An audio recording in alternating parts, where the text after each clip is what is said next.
council to order and ask the clerk to please call the roll. Councilmember Carter. Here. Councilmember Garza. Here. Councilmember Hussein. Here. Councilmember Cost. Here. Councilmember Martinez. Here. Councilmember Navarez Martinez. Here. Councilmember Pelivanoglu. Present. Councilmember Spatafor. Present. All members present. There is a quorum. The first item of business is our minutes from May 4th. Vice President Pelivanoglu. I move the minutes from May 4th, 2026 as presented. It's a proper motion. Any discussion? Seeing none, all those in favor, please say aye. Aye. All those opposed say nay. Motion carries.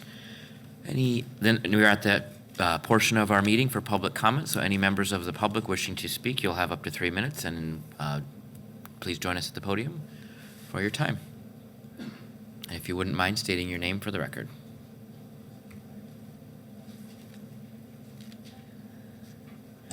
Loretta Stanaway, and all I want to say is I don't see a mayor's representative present at the time.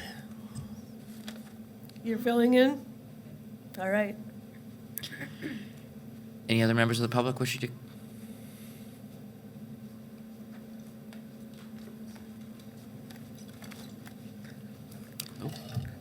Hi, my name is Darren. I noticed the proposed fund from President Spatafor regarding the supportive housing services, and I hope that this means that you're hearing us. Last Thursday, I attended the Lansing Empowerment Network meeting. Trina was there.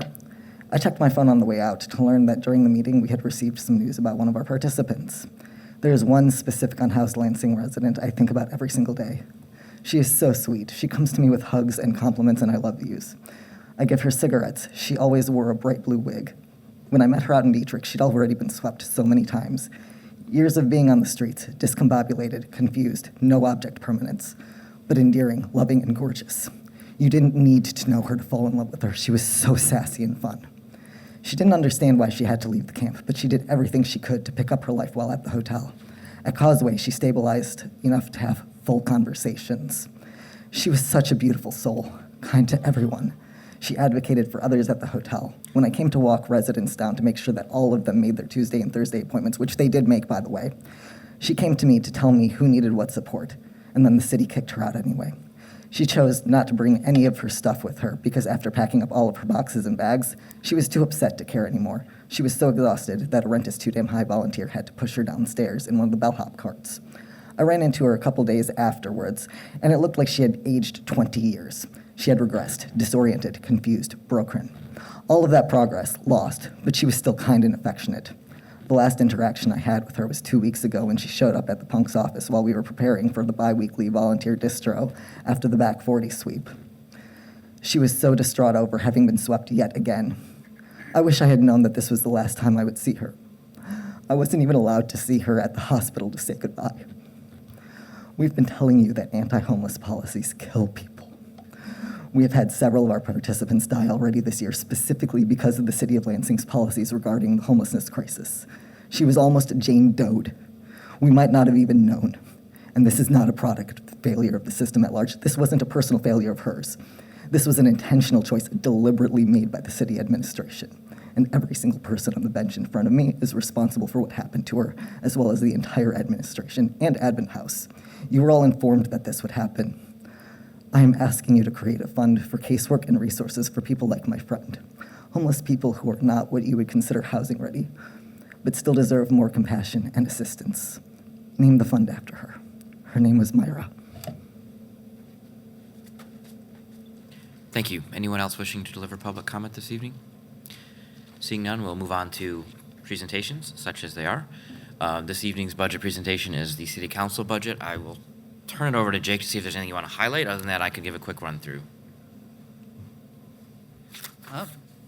Nope. Overall, as I understand it, the City Council budget request is pretty similar to previous years. The discretionary funds are approximately the same, about $2,000 per council member account, same amount of miscellaneous, same amount of promotional, $1,000 more for community funding, or no, that's from reallocation of another fund. So overall, you're being fiscally responsible, and I have no notes. Thank you. And I'll just highlight the biggest changes I think you'll see here, besides those related to personnel costs that were salaries going up per agreements or raises, and retirement benefits and payroll fringe, would be a switch from the utility formula to the building property maintenance allocation, as well as the inclusion of 311. We had a discussion in leadership before this budget was submitted about the cost allocation formulas, and talking with Mayor, the Vice President, myself, we determined that it's not a net impact on the individual city council resources available to spend, and more adequately puts into the budget cost centers what those cost centers cost for those larger operating funds. So that's why you do see those in our budget this year versus perhaps in years past. And then the building maintenance fund, property maintenance allocation, excuse me, as Jake has mentioned, or someone has mentioned in previous sessions, it's a newer way to account for the costs of real estate in the city. But the design, as I understand it, is to make sure we don't fall into the trap we were into last few years, where we have to renovate multiple buildings at once because they had fallen into disrepair. Is that inaccurate? Very accurate, thank you. So that is that for our budget. If there's questions or discussion on that. All right. Next item is the budget review. We've done a lot of hearings over the last few weeks. We have the budget resolution in front of us, as well as the policies. As I mentioned last week, if there is any desire to amendments, we would hope that those can be in writing, and if so, preferably by last Friday to the group, but if not, by this Friday, so we have the weekend to review. Sherry did send out the sample resolution again with amendment type things. And then as far as the policies go, I've still got a couple changes that we're gonna float by this Friday to you all, just to make sure they align with actual practice and the current charter, but I don't think they're substantive in nature. So we'll get those to you as soon as I can, hopefully by Friday, if not sooner. All right. Next item is the discussion action section of our agenda. The first item is the general fund status report for fiscal year 25-26, third quarter. Jake? Excellent. So overall, the third quarter status report, if you're able to see it in your agenda, follows a similar structure as previous reports. Now is a particularly good time to take a look at the city's finances as you get into the final quarter of the fiscal year, and also deciding on next year's budget, just to see where we are in all aspects. So overall, we have fairly consistent budget report from previous reports. So we have our general fund property taxes, of which we have nothing really particular to note for this report. We may have some small adjustments throughout the closing of the fiscal year, but we're not anticipating any major effects there. Our city income taxes are well underway. One thing I might note in the budget notes is that income taxes are accrued back up to 45 days after the fiscal year close, and so that includes withholdings and the timing of receipts. So we see significant activity even after 6/30 of the fiscal year end. Overall, we look to be on track.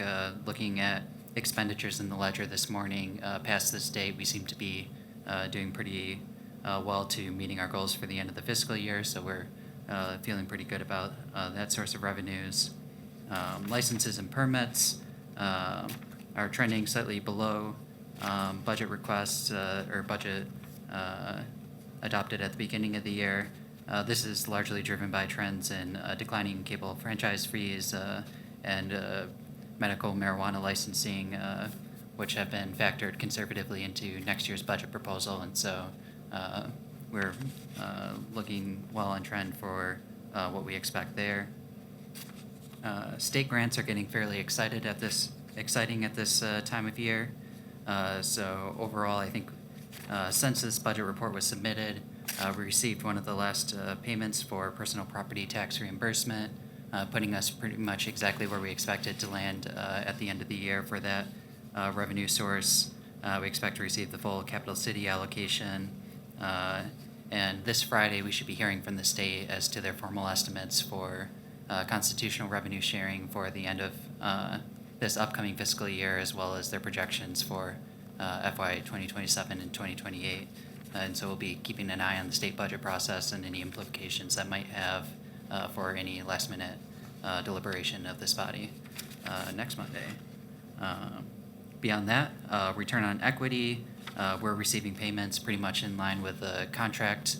For the first 3 quarters, it's based on a 6% of operating revenues from the Board of Water and Light. We should have a updated agreement for the next 2 years coming before you fairly soon. It's first going through the Board of Water and Light's governing board, and so they will adopt it first before sending it over to this board for final approval, and then we'll execute the agreement at that point. Overall, looking at their year-to-date revenues, they seem to be on track, and we might be getting some adjustment on the positive side at the final payment in July. So overall, we're feeling fairly strong on those revenues, following down into charges for services, more or less keeping on track. Yeah, so pretty much year-to-date, combining all the rest of the funds, fines and forfeitures, interest and rents, we're about 72.6% of general fund revenues received to date, compared to a 3-year average of 72.7%. So we're pretty much hitting it exactly where we want to be on there. Going down into the various department expenditures, we kind of keep an eye on anything that's going above 3/4 of expenditures.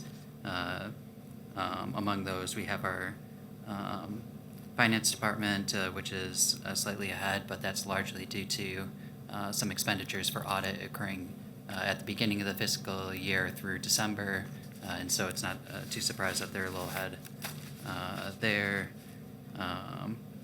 Public services, just by a very small amount, that can be attributed to timing of expenditures, and city-supported agencies, which are based on very specific contracts that are allotted out at very particular times of the year.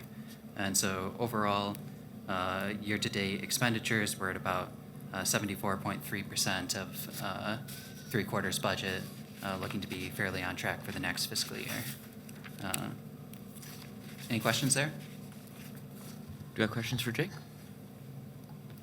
All right, seeing none, I would ask for a motion to place this on file. Councilmember Palavon. I move to place the general fund status report 3rd quarter on file. Proper motion, any discussion? Seeing none, all those in favor say aye. Aye. All opposed? Motion carries. Next item is the employment vacancy factor report for FY 25-6, 3rd quarter. Jake? Excellent. And filling in for Elizabeth O'Leary, just hadn't gotten a scheduling email out. So overall, we have the 3rd quarter vacancy report. It's very similar in appearance to previous vacancy quarter reports. I believe this is one that the City Pulse gave us a rating as being uncommonly transparent in our approach to listing all individual vacancies and an estimate of their salaries as a part of our vacancy factor. It has in fact become a popular topic in state budget discussions of, they call them ghost employees, but really just vacancy savings compared to budgeting the full value of positions at the state budget. And so we're kind of leading the way in our practice of budgeting a vacancy factor for the year and then allocating it at fiscal year end to ensure that we're not hiding value of positions that through the normal cause of hiring, retiring, attrition, et cetera, factored into our budget as a whole. So we calculate the total amount of that, and then in our final budget amendment that will be before you in the next month, really, we will allocate this out specifically to the individual departments and as part of our year-end proposal. Thank you. Are there questions on the vacancy factor report? I did note it was significantly lower this time around versus March at this time last year, so good work to HR. Yes. Without any further discussion, a motion to place this on file. Vice President Palavoniglou. I move that we place the employment vacancy factor report for fiscal year 25-26 3rd quarter on file. Proper motion. Any further discussion? Seeing none, all those in favor, please say aye. Aye. All those opposed, please say nay. Motion carries. Next item on our agenda is a resolution for a lawsuit settlement with an authorization to execute a participation agreement for the opioid 6 remnant defendants settlement. Mr. City Attorney. Yes, please. Before you is, as required, gosh, sorry, that's like stuck to the table. As required by the courts, we need an authorization from the governing body, you, to execute and enter into the agreement to get further money. This is from, I think they're identified as the 6 remnant defendants. These are smaller players that were part of the bigger settlement across the many cases that have involved the mass tort litigation against opioid manufacturers and distributors. So it's fairly self-explanatory. I think this is the 4th or 5th like this that we have done as the city council. And we need it in order to sign so that we can get in and then start figuring out how much money we're going to get. Any questions for our city attorney? Seeing none, Vice President Palavanoglou. Thank you. I move the resolution for authorization to execute a participation agreement for the opioid 6 remnant defendants settlement. That is a proper motion. Any further discussion? Seeing none, all those in favor, please say aye. Aye. All those opposed, please say nay. Motion carries. The next item on our agenda is a resolution for several reappointments. Vice President Palavanoglou. Thank you. I will list all of the names and appointments and dates of expiration as listed in the resolution. For the Arts and Culture Commission, Shirley Carter Powell is an at-large member for a term to expire June 30th, 2030. Board of Water and Light Board of Commissioners, Beth Graham is the 2nd ward member for a term to expire June 30th, 2030. The Capital Region Airport Authority Board, John Shosky is a City of Lansing member for a term to expire June 30th, 2030. The Income Tax Board of Review, Peter Jones is an at-large member for a term to expire June 30th, 2030. Lansing Gateway Corridor Improvement Authority Board of Directors for North Grand River, Robert Benstein is a member for a term to expire June 30th, 2030. The Michigan Avenue Corridor Improvement Authority Board of Directors, Tim Damon is a member for a term to expire June 30th, 2030. For the Parks Board, Christopher John Green, and I apologize for this last name, Medzinski is a 2nd ward member for a term to expire June 30th, 2030. Joan Leonard is an at-large member for a term to expire June 30th, 2030. With that, I'll move the resolution. Thank you. Is there any discussion? Seeing none, all those in favor, please say aye. Aye. All opposed? Motion carries. Then under other, I'm going to call on Vice President Palavanoglou. Thank you. Just a brief update. The Committee on Personnel met earlier today, and we have a legislative analyst position that has been vacated recently, and we are going into reposting this position. Again, this is a legislative analyst position that works directly with City Council. We do plan to post this position on various websites, including the City of Lansing job posting website, beginning May 15th. This posting will be live for 2 weeks, and it will close on May 29th. We are looking to review all applications received and then conduct interviews on Monday, June 8th. And that is the latest update that we have coming out of that committee from earlier today. Thank you, Vice President Palavanoglou. And one last item, on June 8th, we will be canceling the Committee of the Whole meeting to give the Committee on Personnel a reprieve between meetings on that afternoon. So no cow on June 8th. And with that, at 5:19, we are adjourned.